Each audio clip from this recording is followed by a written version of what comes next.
Hai guys, selamat datang di channel aku. Video kali ini aku akan bercerita tentang alur film Korea komedi romantis yang dibintangi oleh Kang Hanel dan Jung So Min, berjudul Love Reset 30 Days. Bagaimana kisah cinta Jonghyun dan Nara selanjutnya? Mari kita mulai ceritanya.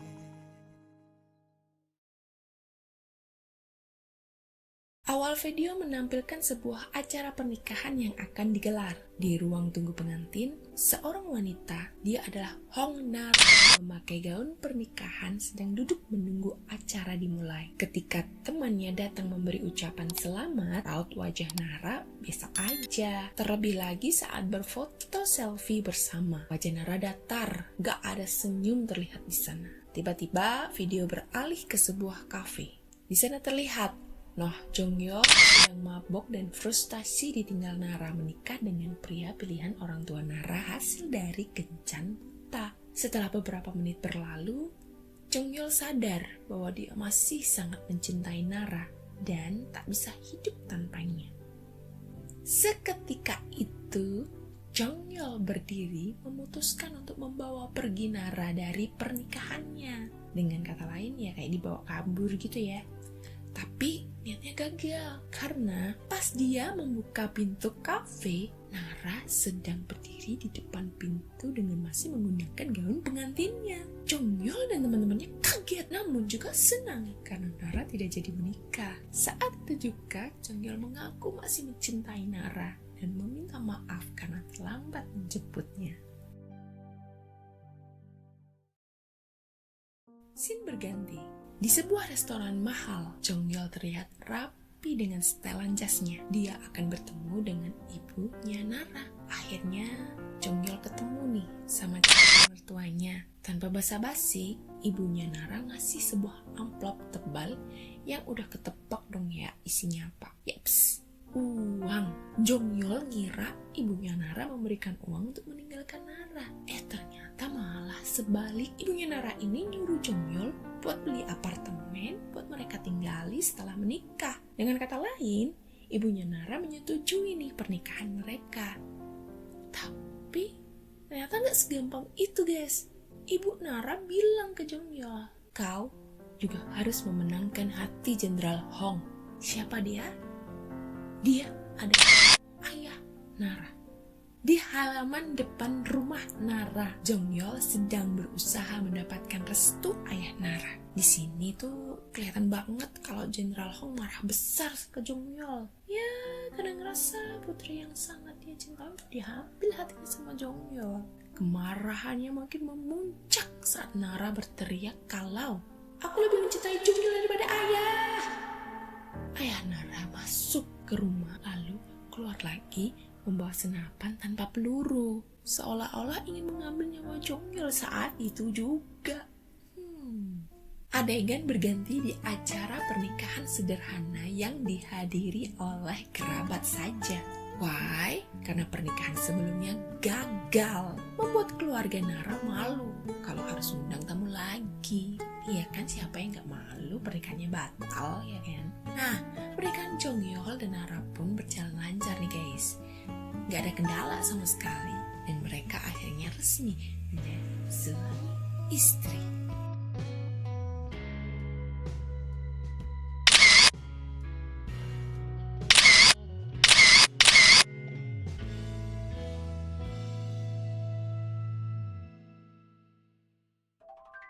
Scene berikutnya menunjukkan kehidupan pernikahan mereka yang terlihat sedang bertengkar kecil. Nggak tahu deh masalahnya apa. Kayaknya sih rasa cinta yang dulu menggebu-gebu itu udah hilang. Buktinya, rumah mereka berantakan banget guys. Dan mereka kalau ngomong itu saling beradu mulut, teriak-teriak gitu. Jonghyun teriak, Nara ikutan teriak. Ya kayak gitulah kehidupan rumah tangga mereka. Scene ganti lagi nih di lokasi syuting dengan beberapa orang lagi tik. Di balik layar monitor ada Nara di sana. Ternyata dia merupakan seorang produser. Pas si sutradara membicarakan kisah cinta Nara Jonghyun, tiba-tiba Nara jadi jengkel setengah mati. Ya siapa yang gak jengkel ya? Orang kebenciannya udah diubun-ubun gitu ya. Sementara itu di sebuah ruangan, Jongyol lagi kerja nih guys. Pelakat papan nama menunjukkan kalau dia seorang pengacara. Di sini kelihatan banget kalau Jongyol lagi sibuk ngurusin banyak kasus. Pas teman kerjanya masuk bawa setumpuk berkas, mereka ngobrol sedikit. Si teman ini nggak sengaja curhat kalau dia juga ingin cepat menikah karena cemburu lihat kesuksesan Jongyol. Pas denger itu, Jongyol reaksi, apa? Nikah? Gak usah pacaran, nanti juga kamu bakal nikah. Malamnya di rumah.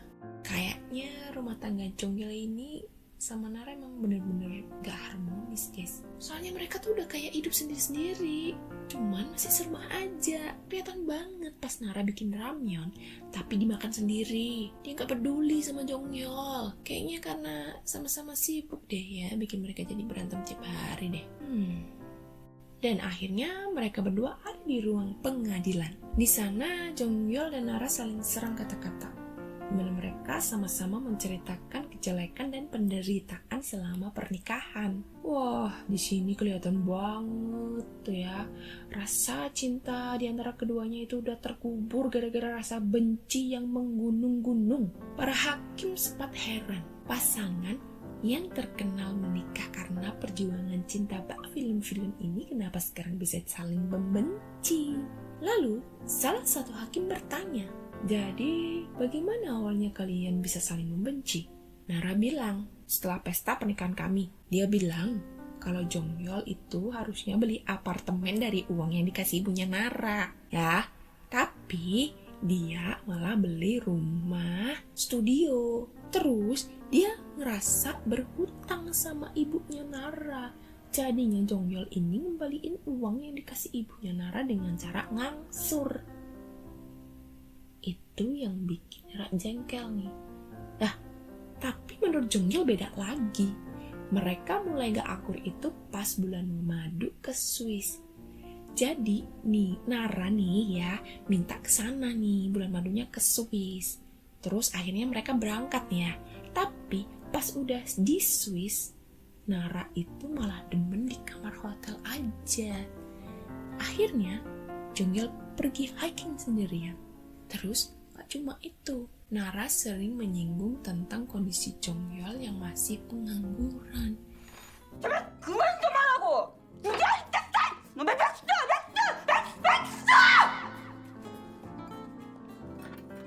Jelas dong, harga diri Jongyol merasa diinjak-injak itu. Makanya dari sini, benih-benih kebencian makin menumpuk kayak hasil cucian yang ketumpuk-tumpuk, nggak disetrika-setrika itu. Nah, kayak gitulah guys ya, bentuknya.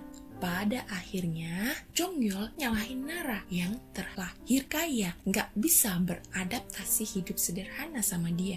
Tapi Nara nyela, karena harusnya dia bisa nerima perbedaan itu. Apalagi saat ibu mertuanya selalu bilang ke Nara pas berkunjung ke rumah orang tua Jongyol, kau belum pernah melakukan ini karena kau orang kaya kan? Kata-kata itu terus diucapkan ibu mertuanya berulang-ulang kali.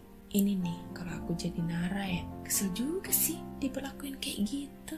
Kesan ibu mertua yang galak dan cerewet udah nempel banget nih guys. Pas ibu Jongyol main ke rumah mereka, dia langsung meriksa isi kulkas dong ya. So, bisa ketebak ya, isi kulkas pasangan muda yang sama-sama sibuk itu pasti berantakan banget. Nara kelihatan jengkel di sini, tapi dia tetap senyum. Tapi ibu Jongyol yang hidupnya serba sederhana dan hidup di desa ini bereaksi lain. Ini pasti karena kamu orang kaya. Kembali ke ruang pengadilan. Nara dan Jongyol lagi-lagi beradu argumen. Nara yang membela diri sendiri karena keluarga Jongyol mempermasalahkan dia yang terlahir di keluarga kaya. Dan keadaan semakin memburuk nih guys pas mereka saling serang buka aib pasangan. Kejelekan pasangan yang harusnya hanya mereka yang tahu malah ceritakan di ruang pengadilan. Dengan penuh kemantapan, Nara dan Jongyol sama-sama sudah tidak bisa hidup bersama lagi. Akhirnya, pengadilan memutuskan masa pertimbangan selama 30 hari. Harapannya, selama 30 hari ini pasangan ini bisa kembali rujuk lagi. Nah, mereka pun akhirnya meninggalkan gedung pengadilan dengan menaiki mobil yang dibeli oleh hasil kerja keras Jongyol. Namun, saat di jalan, Nara dan Jongyol ini masih debat. Perdebatan itu akhirnya semakin memuncak nih, membuat Jongyol gak fokus nyetir. Sampai akhirnya, mobil mereka keluar jalur dan menyerempet sebuah truk yang berlawanan arah. Seketika kecelakaan mobil pun tidak bisa dihindari. Di rumah sakit, dokter pun memeriksa kondisi mereka dan menyatakan bahwa mereka sudah sepenuhnya sadar. Namun dokter juga bilang keajaiban seperti ini, padahal kecelakaan mobil yang mereka alami tergolong parah. Terus dokter akhirnya memeriksa mereka lebih lanjut dan menyimpulkan bahwa mereka amnesia atau hilang ingatan. Yups, Jongyol dan Nara sama-sama hilang ingatan. Mereka seperti orang yang baru pertama kali bertemu. Bahkan keduanya kaget kalau udah nikah. Jongyol yang lupa ingatan kelihatan seneng karena istrinya sangat cantik. Sebaliknya, Nara merasa sebal dan jengkel bahwa orang yang satu ruangan dengannya itu adalah suaminya. Akhirnya, dokter menyatakan bahwa pasangan suami istri ini udah boleh pulang nih. Tapi kedua orang tua Nara dan Jongyol menginginkan membawa pulang anak mereka masing-masing. Dokter gak menyetujuinya. Alasannya, dengan masih hidup bersama, kemungkinan besar bisa mengembalikan ingatan mereka. Ibu Jongyol merasa keberatan karena selama mereka hidup bersama, kehidupan pernikahannya sangat buruk. Ini gak sama dengan pendapat ibu Nara. Dia malah berasumsi kalau ingatan anaknya akan segera kembali jika Nara dan Jongyol hidup serumah. Dia takut kalau mereka jatuh cinta lagi. Ibu Nara mencoba membujuk ibu Jongyol dengan memastikan mereka agar bercerai sambil mencoba memulihkan ingatan mereka kembali. Dua pasangan ini akhirnya sampai di rumah mereka ditemani oleh ibu Nara dan adiknya. Tapi ibu Nara memberi tugas ke adiknya Nara untuk tinggal bersama dengan kedua pasangan itu. Tujuannya, ya jelas banget mengawasin mereka biar gak jatuh cinta lagi dan selalu ngingetin kalau mereka bakal cerai. Tadinya adiknya gak setuju. Dengan jurus andalan seorang ibu, adik Nara terpaksa nurut nih guys. Malam pun tiba, meja di ruang tengah sudah penuh dengan makanan. Adiknya Nara ingetin lagi nih ke mereka. Saat ini, selama mereka hidup bersama, mereka harus selalu merasa cengkel dan gak suka melihat satu sama lain. H-20, keluarga Nara membuat suatu acara. Ibunya mengumpulkan banyak orang yang berhubungan dengan kehidupan Nara dan juga Jongyol. Tujuannya agar Nara dan Jongyol cepat mengingat kembali. Semuanya bercerita tentang Nara dan Jongyol di masa lalu. Tapi tak satu pun cerita-cerita tersebut membuat Nara dan Jongyol ingat.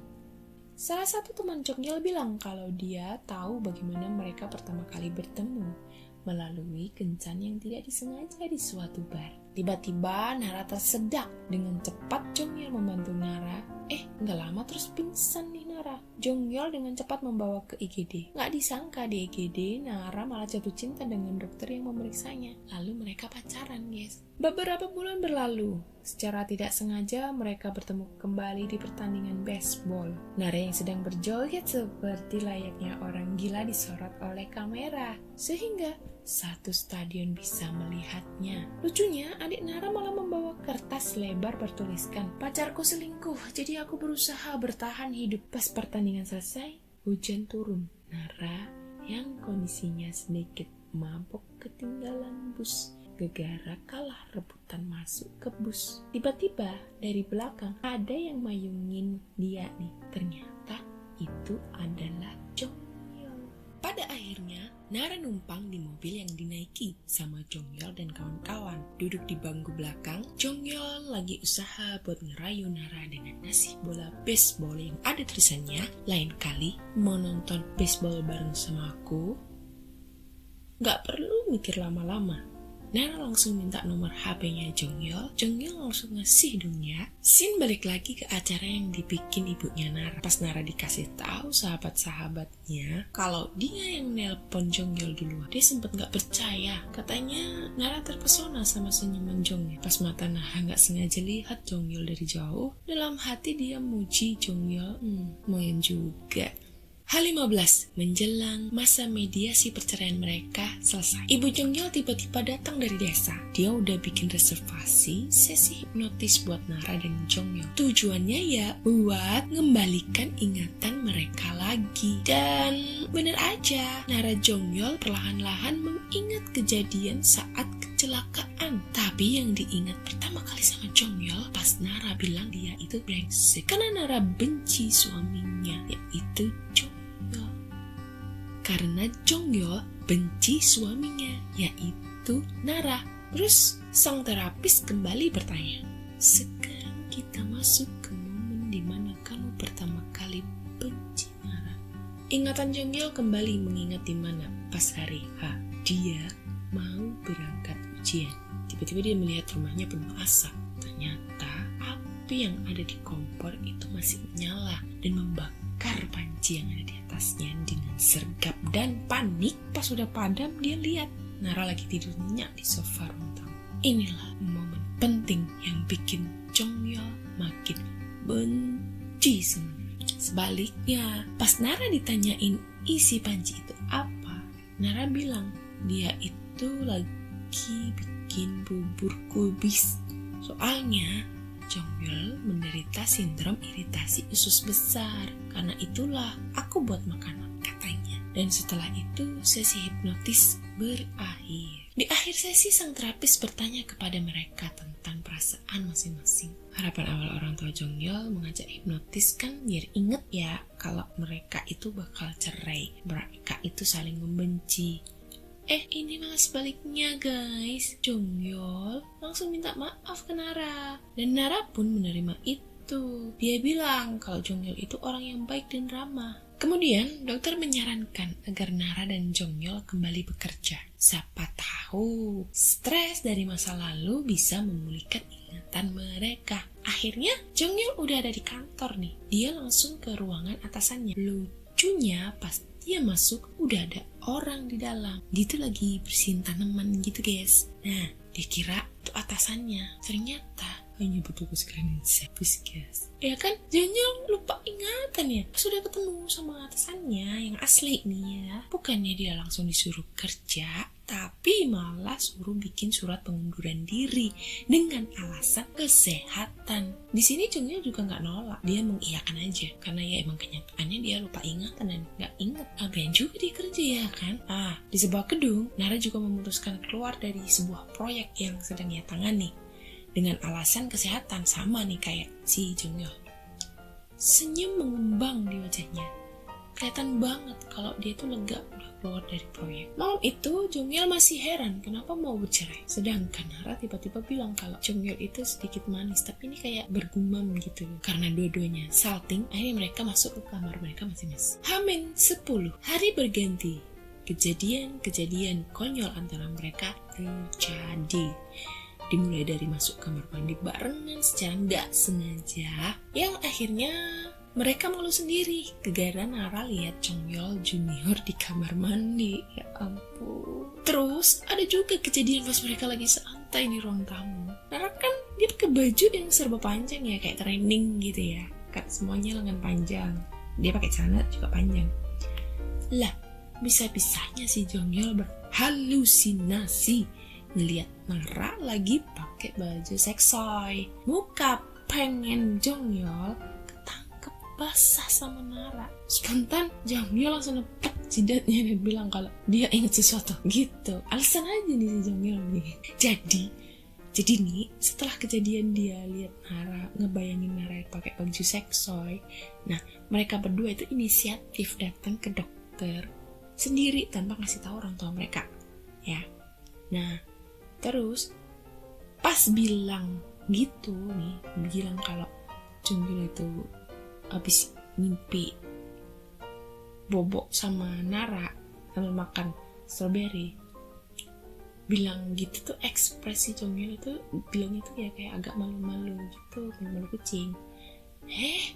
Di luar dugaan dokter malah nyaranin mereka itu buat tidur bareng guys, dengan alasan ini pertanda baik dari ingatan yang distimulasi atau didorong sama hormon seksual. gitu. Nah, di sini mereka nggak langsung setuju guys, soalnya ada adik Nara di rumah yang lagi ngawasin mereka. Lagi pula kan mereka juga belum saling jatuh cinta lagi kan ya, makanya pas dokter ngomong kayak gitu tuh mereka kayak canggung gitu. Nah, pada akhirnya mereka berdua merencanakan sendiri cara-cara agar ingatan mereka kembali tanpa sepengetahuan adik Nara dan orang tua mereka. Ya, semacam pacaran backstreet gitu ya. Di sebuah lapangan bisbol yang kosong, Nara dan Jongyol duduk di sana sambil berusaha mengingat sesuatu. Tapi hasilnya nihil. Pas Jongyol nawarin makan siang, Nara bilang mau makan pasta. Tapi Jongyol malah nawarin bibimbap. Itu adalah makanan kesukaan mereka, dimana sebelum mereka lupa ingatan. Perbedaan makanan favorit ini juga menjadi suatu masalah yang diributin sama mereka. Anehnya sekarang nih pas lagi sama-sama lupa ingatan, mereka tetap memesan makanan favorit masing-masing dengan cara dibungkus guys. Terus mereka makan bareng di sebuah taman. Di sini mereka baru sadar kalau yang namanya pasangan tuh ya harusnya kayak gini, saling memahami pasangannya satu sama lain. Malam harinya, Jongyol dan Nara menikmati minuman di sebuah restoran mahal. Kelihatan banget keduanya seneng banget, ini kelihatan dari wajahnya kan ya. Pas mau pulang, di luar tuh lagi hujan. Terus mereka pakai payung sendiri-sendiri guys. Di persimpangan jalan raya, mereka nyebrang. Tiba-tiba angin tuh datang, bikin payung Nara terbang. Jongyol yang tahu auto mayungin Nara kan ya. Takut Nara kehujanan. Pas adegan itu, tiba-tiba ingatan Nara bertemu Jongyol di luar stadion baseball langsung datang. Nara langsung narik jas Jongyol dan wujudnya. Pas sadar, Jongyol kaget karena langsung ditampar guys. Sebagai permintaan maaf, Nara langsung ajak Jongyol minum lagi di bar cafe milik teman Jongyol. Paginya di rumah, adik Nara laporan sama ibu negara.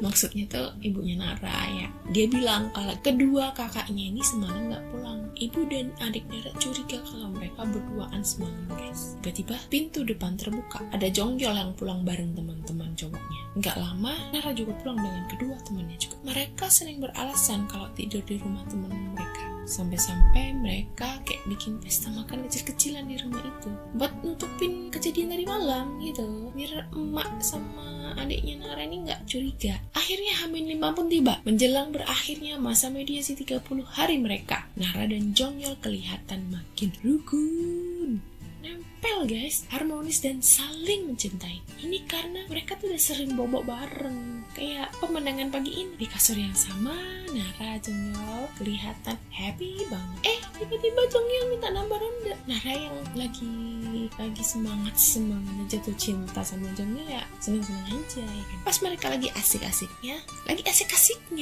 dahoy, adik Nara pulang. Dia heran kok rumah sepi, tapi kamar yang biasa dipakai sama adiknya Nara ini kok ada suaranya ya di situ ya. Nah, penasaran kan dia, langsung buka pintu kamar itu aja. Brak!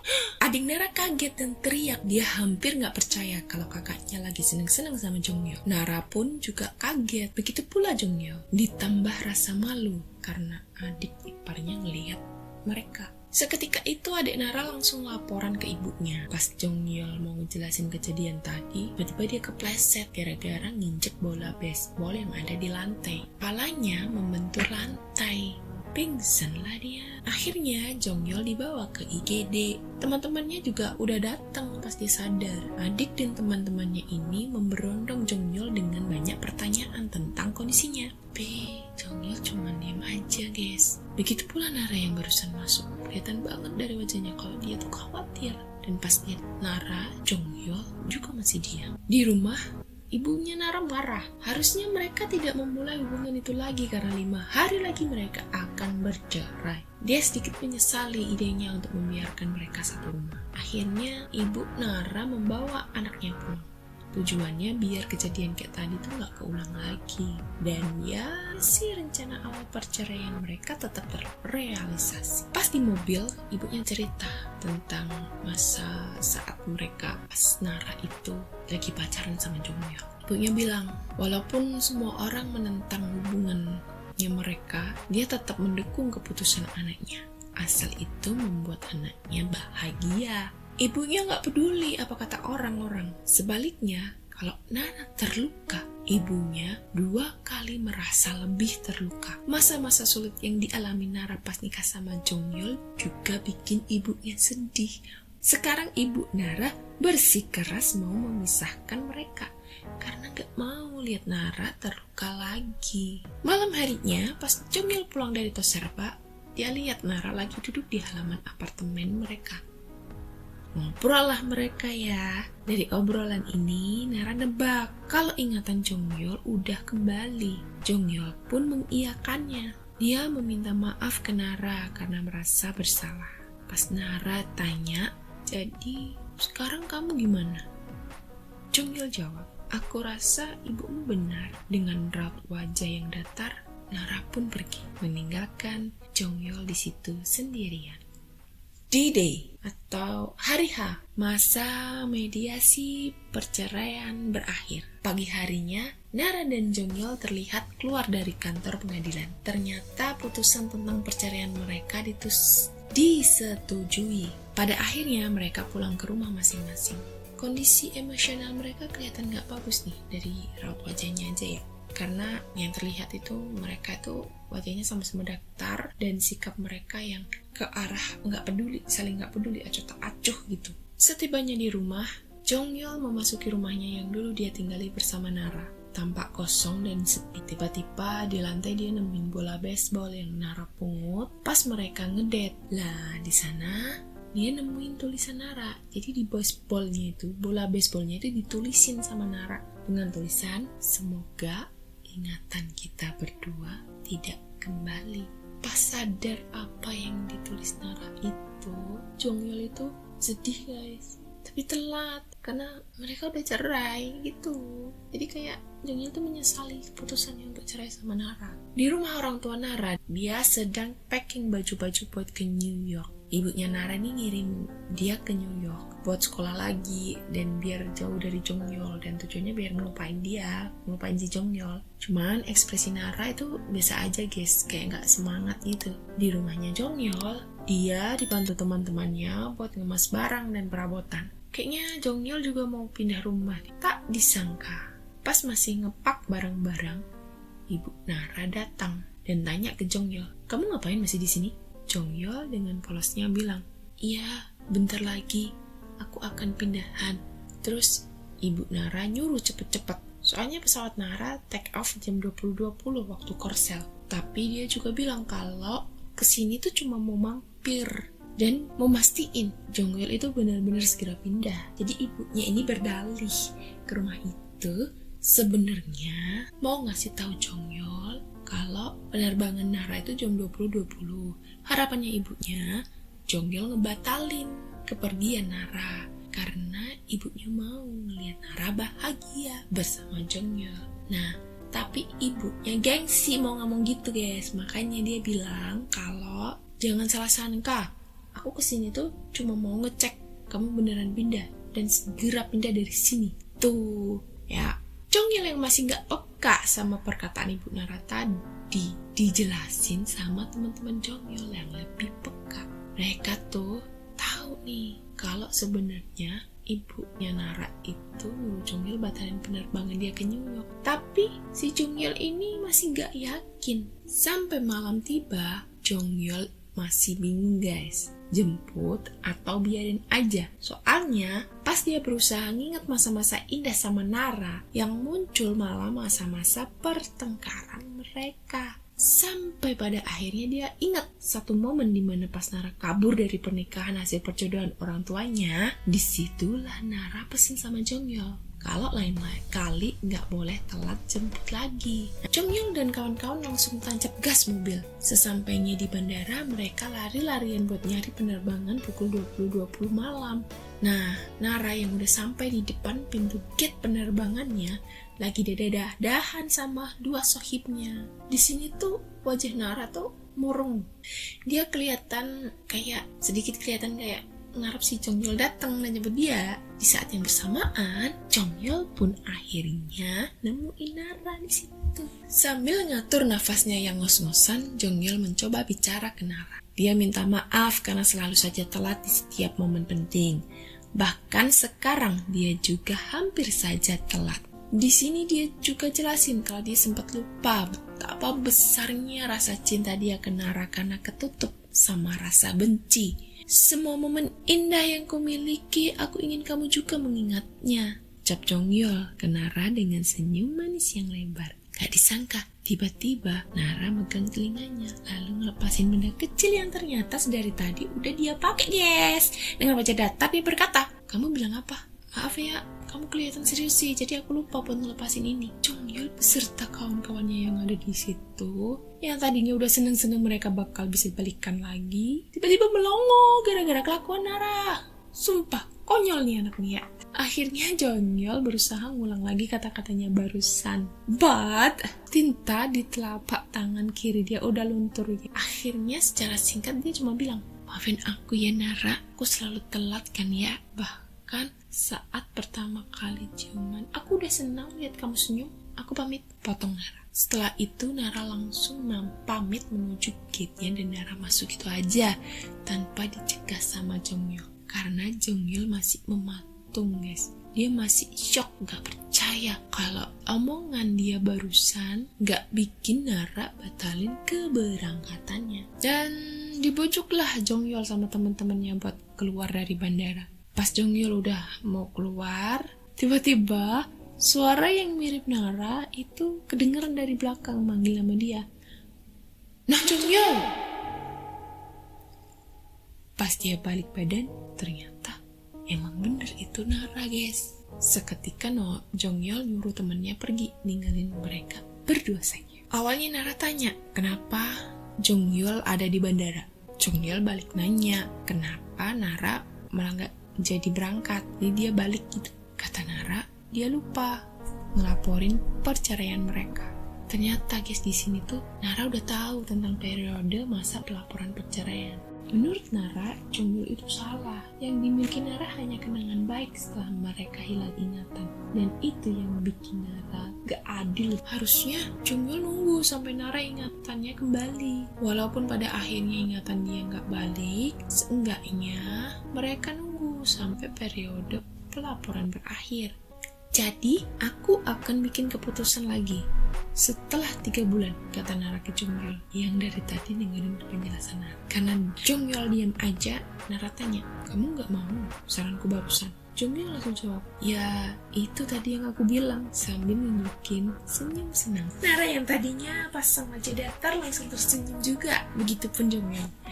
Dan mereka pun sepakat memulai kehidupan pernikahan kembali.